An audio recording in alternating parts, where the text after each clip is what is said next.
here are the changes that I've made recently to my Google searching, specifically in response to its limit on the number of search results that I get. And I think it's a radical limitation because just as a side note, I set my settings so that I see 100 search results at a time, not just 10. I hate having to hit next, next, next all the time. I like having a large screen to be able to review at a time. And the fact that I get no more than 3 or 4 screens of results is, a radical departure as far as I'm concerned.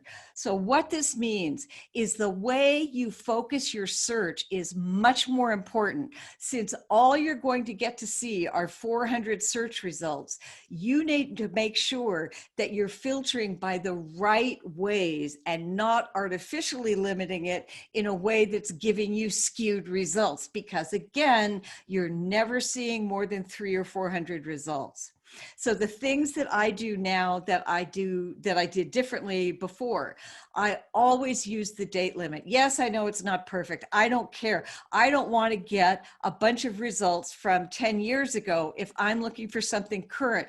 Even if they were relevant 10 years ago, that's not what I want. And I can't afford any irrelevant results in my search, any results where I know on their face that they're irrelevant, but so that I get the right 300 or 400 results. So first, I always use the date limit. Just use the search tools, and then there's any time, and you can go down to 1 year. When it's relevant, I'll limit by format, by file type. If it's the usual things. If I'm looking for statistics, you look for an XLS spreadsheet. If you're looking for a report, you look for something in a PDF, that kind of thing. So think about if you're looking for a podcast, or if you're looking for a video, you look MP3, MP4 files. So all this to say, if it's relevant to limit by file type, do that. If it's not, obviously you don't want to.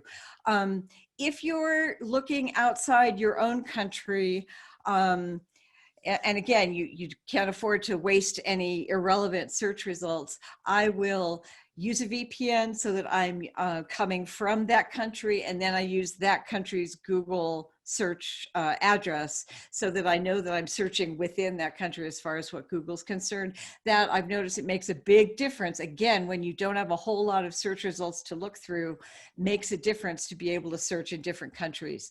I also have gotten, I don't know how to say this, sort of fuzzier searches. I'm not trying to get the exact answer, because I don't have a lot of search results to play with. So I'm trying to find the place to go. I'm trying to find what I can drill down deeper into. So that really changes my approach of how specific I'm getting and, what kind of queries I design.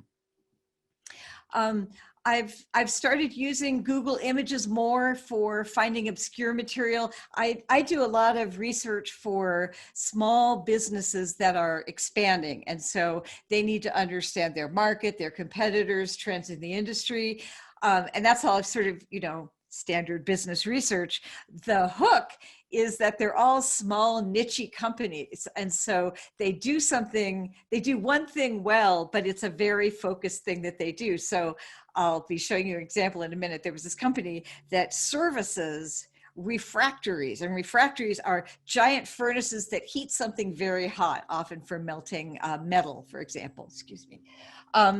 And so this is a small company that provides, maintenance of these refractories, and they want to know where are the refractories in the eastern part of the United States so they can expand.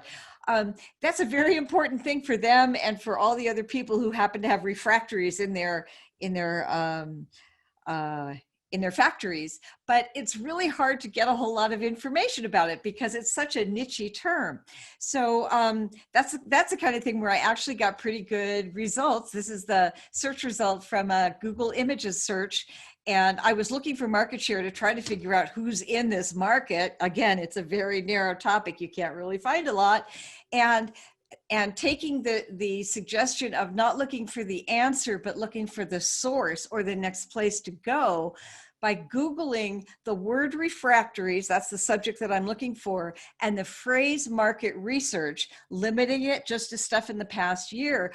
This helped me identify 10 market research reports on refractories that I knew would have useful information. Sometimes, as you know, you can even glean useful information just from the images. If not, you can go to the source and decide whether it's worth buying. So again, this is it's a narrow search, it's not comprehensive, but when you're looking for a needle in a haystack, it's sometimes a great way of going. And this again comes back to, you're not searching for the answer, you're looking for the next place to go for the answer.